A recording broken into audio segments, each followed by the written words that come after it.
Field के अंदर chain तियानहू घायल चेन हाओहाई और चेन यिहान के पास पहुंचे। उनका सामना करते हुए उन्होंने कहा, तुम और मैं दोनों पेट्रियार्क की पोजीशन के लिए कम्पीट कर रहे थे। मैंने नहीं सोचा था कि इसका अंत इस तरह होगा। हम चेन फैमिली के मेंबर्स हैं और हमें एकजुट रहना चाहिए। अगर तुम मुझे अपना पेट्रियार्क मानने से इनकार करते हो तो तुम अपने फॉलोअर्स को लेकर चेन फैमिली छोड़कर जा सकते हो। चेन हाओहाई और चेन यिहान ने एक दूसरे की ओर देखा और फिर चेन शियांग की तरफ देखते हुए एक गहरी आह भरी। चेन हाओहाई ने मजबूती से चेन तियानहू का हाथ थाम लिया। भारी आवाज में उन्होंने कहा, मुझे उम्मीद है कि आप चेन फैमिली को लीड करेंगे। मैं चेन हाओहाई एक चेन फैमिली मेंबर के रूप में जिया हूं और मरने के बाद भी चेन फैमिली का भूत गोस्ट बनूंगा। मैं चेन हाओहाई सच्चे मन से नए पेट्रियार्क को स्वीकार करता हूं। चेन हाओहाई और चेन यिहान मूर्ख नहीं थे। उन्होंने देख लिया था कि चेन शियांग का पोटेंशियल कितना डरावना है। अगर उसे अच्छे से सिखाया जाए तो जल्द ही उसके एक महान एल्केमिस्ट बनने के चांस हैं। अगर आप अभी अच्छे संबंध बना लेते हैं तो बाद में इसके फायदे मिल सकते हैं। एक टॉप लेवल एल्केमिस्ट से दुश्मनी मोल लेना अक्लमंदी नहीं है। ऊपर से चेन तियानहू पुरानी रंजिशों को भुला रहे थे, जो उनके लिए अच्छी बात थी। दोनों सीनियर्स, पिछली गलतियों के लिए कृपया मुझे माफ कर दें। हमारी चेन फैमिली को इस धरती पर सालों तक टिके रहने के लिए हमारे बीच इंटरनल स्ट्राइफ, आंतरिक कलह नहीं होनी चाहिए। चेन शियांग ने चेन हाओहाई और चेन यिहान के सामने पहुंचकर माफी मांगी। चेन शियांग की बातों और व्यवहार ने चेन फैमिली के कई बच्चों और एल्डर्स को प्रभावित किया। इतनी कम उम्र में एक शक्तिशाली एल्डर को हराने के बावजूद वो घमंडी नहीं था, बल्कि बहुत विनम्र था। इस तरह की सटलिटी चेन फैमिली के युवाओं में बहुत कम देखने को मिलती है। दोनों चेन भाई भी थोड़े शर्मिंदा थे। मेरे प्यारे भतीजे, पहले जाकर रिक्यूपरेट ठीक हो जाओ। चोटों को लंबे समय तक खींचना भविष्य के कल्टिवेशन के लिए हानिकारक हो सकता है। चेन यिहान ने अपनी कुछ हीलिंग डांस दवाइयां देते हुए कहा। एल्डर कंपटीशन का ऐसा सुखद अंत देखकर बाकी एल्डर्स भी काफी संतुष्ट थे। एक एल्डर ने बुलंद आवाज में कहा, देवियों और सज्जनों, बैंक्वेट 10 दिनों के बाद होगा, लेकिन मैं सभी से बाद में भी रुकने का अनुरोध करता हूं। उस समय तक कई अन्य परिवारों ने भी हिस्सा लेने के लिए किसी न किसी को भेजा होगा। उस वक्त आपके पास दूसरे परिवारों के साथ दोस्ती करने का अच्छा मौका होगा। चेन शियांग अपने कमरे में वापस आ गया। अपने निशान वाले शरीर को देखते हुए वो एक गहरी सांस लिए बिना नहीं रह सका। अभी कुछ देर पहले चेन यिहान के साथ उसकी लड़ाई बहुत खतरनाक थी। फिर भी इस पल उसका मन उत्साहित था, क्योंकि 5th level of the mortal martial realm पर होने के बावजूद उसमें 7th level of the mortal martial realm वाले व्यक्ति को हराने की ताकत थी। पिछली लड़ाई में अपना सब कुछ झोंक देने के बाद उसे महसूस हुआ कि उसका पावर लेवल कुछ हद तक बढ़ गया है। उसने की के इस्तेमाल में बहुत अनुभव हासिल किया था। कोई आश्चर्य नहीं कि उसने सुना था कि एक शक्तिशाली मार्शल आर्टिस्ट बनने के लिए इंसान को अनगिनत लड़ाइयों से गुजरना पड़ता है।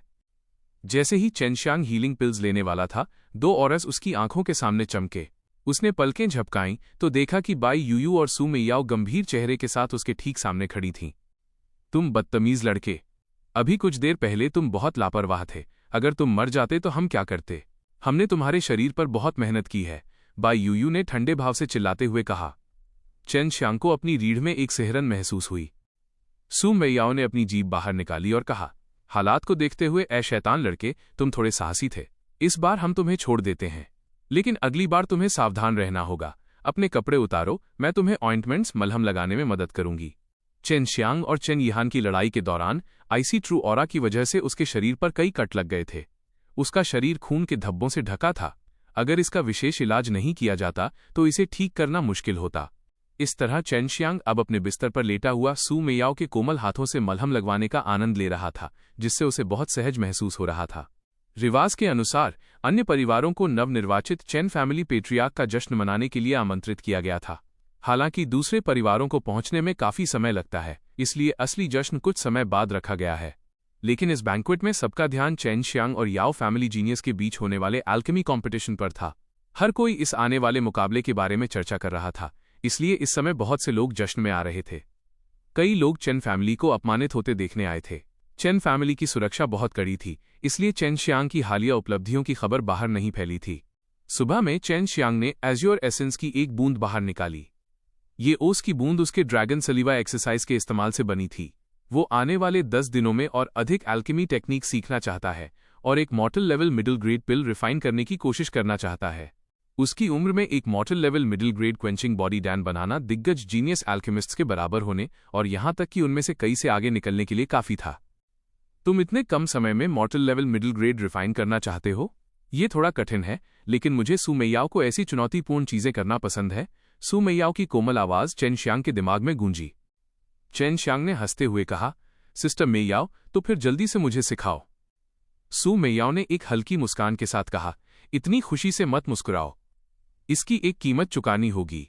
हालांकि तुम मॉर्टल लेवल लो ग्रेड डांस बनाने में काफी कुशल हो और यहां तक कि मिडिल ग्रेड डांस का भी थोड़ा अनुभव है, लेकिन तुम्हारी स्पिरिचुअल पावर पर्याप्त नहीं है। तुम्हें 7th level of the mortal martial realm पर होना चाहिए।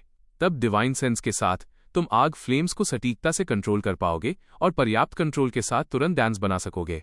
चेन शियांग ने सिर हिलाते हुए कहा, ठीक है, साथ ही साथ मैं मॉर्टल level middle grade spirit herb की ग्रोथ को तेज करूंगा और अपना पावर लेवल भी बढ़ाऊंगा। मुझे उम्मीद है कि अल्केमी कंपटीशन के दिन से पहले मैं ये कर लूंगा। सु मेयाओ ने कहा, डिवाइन सेंस का अभ्यास करने के लिए तुम्हें भारी मात्रा में ट्रू क्यूई और स्पिरिचुअल पावर की जरूरत है ताकि वे सफलतापूर्वक डिवाइन सेंस में बदल सकें। इसमें कठिनाई का एक स्तर है, लेकिन चूंकि तुम ताइची डिवाइन एक्सरसाइज का अभ्यास करते हो, इसलिए ये प्रक्रिया काफी तेज होनी चाहिए। फिर भी 10 दिनों में इसे करना संदिग्ध है। चेन शियांग ने एक छोटी आह भरी। वो बहुत उतावला हो रहा था और ये एक बड़ी वर्जना टैबू थी। वैसे तुम्हारी ताकत को जल्दी बढ़ाने का एक तरीका अभी भी है, सु मेयाओ ने एक रहस्यमयी मुस्कान के साथ कहा। कैसे? चेन शियांग ने जल्दी से पूछा।